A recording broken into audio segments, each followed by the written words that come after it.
लगेगी आग तो कई मकान आएंगे जद में। यहाँ पे सिर्फ हमारा मकान थोड़ी है।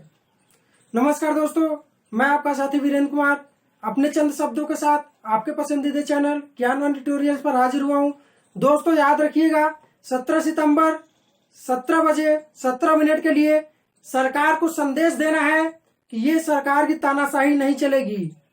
दोस्तों, हमारे जो देश के युवा हैं ये एकजुट हो गए हैं, इनमें ये संगठित हो गए हैं, लेकिन सरकार के कानों में अभी तक भी जू नहीं रेंग रही है। इसके पहले speak up for SSC railway student ये हमारा ट्रैक चला था, इसमें हमें लॉलीपॉप दिखा दिया गया। इसके बाद 50 साल के बाद जबरदस्ती रिटायरमेंट, और ये संविदा कानून।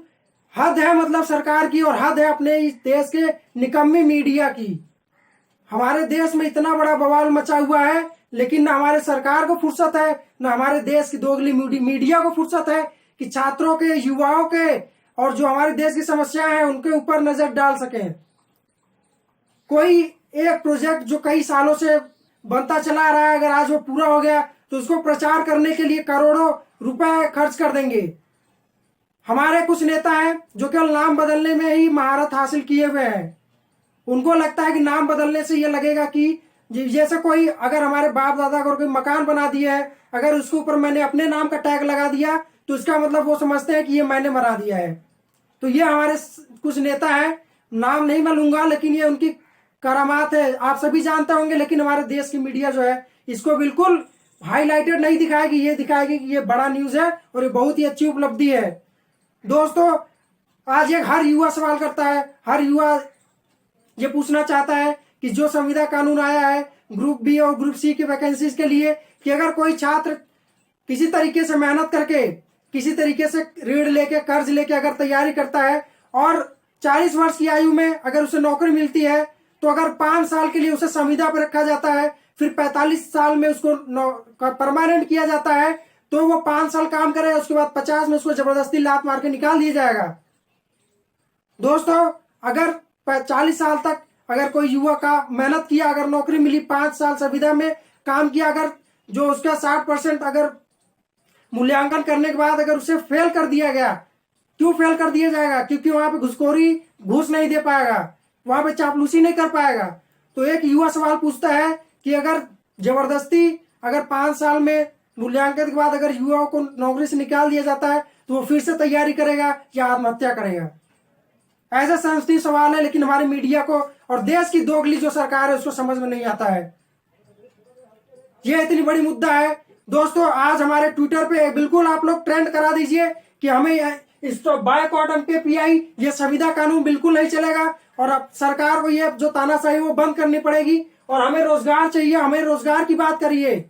लेकिन सरकार नहीं कर रही है। ये बहुत बड़ी विडंबना है हमारे देश में। और जो नौकरी पाए हुए हैं, और एक बात और कहना चाहता हूँ, जो हमारे आला अधिकारी हैं जो ऐसा राय देते हैं उनको भी सोचना चाहिए। पता है उनके दिमाग में गोबर भरा है कि भूसा भरा है, पता नहीं क्या सोच के वो नियम लगाते हैं। आज एक युवा जो है 12 अगर इंटर पढ़ता है तो उसकी आयु 20 वर्ष हो जाती है। अगर 10 साल वो ग्रेजुएशन करके तैयारी करता है, 30 साल हो जाती है, 5 साल नौकरी करता है। आपको बता दूं कि अगर यह नियम लागू हो गया संविदा का, अगर हर 6 महीने पे 60% का मूल्यांकन अगर हुआ उसका, तो इतनी ज्यादा भ्रष्टाचारी, घुसखोरी और चापलूसी हो जाएगी कि एक युवा जो है वो सरकारी नौकरी नहीं कर पाएगा। और एक बात मैं सरकार से स्पष्ट कर देना चाहता हूं, जो हमारे आला अधिकारी है, कि ऐसा करिए कि अगर आपको प्राइवेटाइजेशन करना है, अगर निजीकरण करना ही है, तो आप स्पष्ट रूप से कह दीजिए कि हम सरकारी नौकरी नहीं दे पाएंगे, या सारी जो प्रोजेक्ट है वो निजीकरण पे हो जाएंगी, प्राइवेट हो जाएंगी। आपको मैं लिखित रूप में देता हूं कि आने वाले 4 सालों के अंदर बीएड, बीटेक, बीटीसी और डिप्लोमा जैसे कोर्स खत्म हो जाएंगे। क्योंकि ये गरीब युवा के पास एक शिक्षा ही है जिसके बदौलत वो चाहे जैसे संघर्ष करके अपने घर की स्थिति, अपने परिवार की स्थिति सुधारता है, लेकिन सरकार उसकी कमर तोड़ दे रही है। यहाँ पे कुछ लोग नौकरी में है, उनको भी सरकार जबरदस्ती निकालने की कोशिश कर रही है। पहली बात तो नौकरी नहीं दे रही है, दूसरी बात जो नौकरी में उसको भी निकाल रही है। तो हमारे कुछ मांग है जिसको लेकर आज 17 सितंबर को शाम 17 बजे, मतलब 5 बजे शाम को 17 मिनट के ट्विटर पे, फेसबुक पे अपने सभी पोस्ट जो भी वॉल है उस पे आप लोग ट्रेंड करा दीजिए, ताकि हमारी सरकार, और मीडिया की बात मत करिए, मीडिया तो इतनी निकम्मी है कि उसके बाद में मैं कुछ कह नहीं सकता हूं। जो लोग सोए हुए, एक बात मैं बता दूं, तैयारी कर रहे हैं अच्छी बात है, दोस्तों तैयारी करते रहिए, चाहे जहां से तैयारी करिए, लेकिन एक बात याद रखिए कि अगर नौकरी ही नहीं रहेगी तो आप पढ़ के क्या करेंगे? फिर वही पुराना सिस्टम आ जाएगा कि जो जैसा जिसके परिवार वाले जो काम कर रहे हैं वही काम करना पड़ेगा। क्योंकि अगर जिसके घर का एक अधिकारी बन गया, अगर उसको नौकरी लग गई तो उस विभाग में उसके घर का ही बच्चा जाएगा, मूल्यांकन करके, चाहे घुसखोरी करके, चाहे भ्रष्टाचार से। इसीलिए हमारे कुछ मांग है कि हमें रोजगार चाहिए और संविदा कानून नहीं चलेगा। और जो हमारी मीडिया को बिल्कुल बायकॉट कर दीजिए कुछ दिन के लिए आप लोग, क्योंकि ये हमारी बात नहीं रख रही है। बीबीसी जैसी जो बाहर की मीडिया है ये हमारी बात रख रही है, लेकिन हमारे जो देश की मीडिया है वो बात नहीं रख रही है। अगर सरकार मूल्यांकन करना चाहती है तो पहले खुद का मूल्यांकन कराए। अगर 60% अगर उसको जनता ने 60% दिया फिर से, तो वो सरकार बनेगी नहीं, 6 महीने बाद फिर से चुनाव कराएगी। लेकिन ऐसा नहीं करेगा क्योंकि वो दोगली सरकार है और अपने देश की दोगली मीडिया जो हमारे युवाओं की बात नहीं रख रही है। एक बात और मैं बता देना चाहता हूं कि हम लोग बेरोजगार हैं लेकिन लाचार नहीं है। देश का जो युवा है जो बेरोजगार है लेकिन लाचार नहीं है, 70% है हम लोग, 2 4 10 नहीं है, 70% है। जिस दिन हम लोग संगठित हो गए 2 घंटे के अंदर, 1 दिन के अंदर सरकार गिर जाएगी। इसीलिए हमेशा अरे इतना तानाशाह जो हिटलर था उसका नहीं चला तो किसकी क्या औकात है।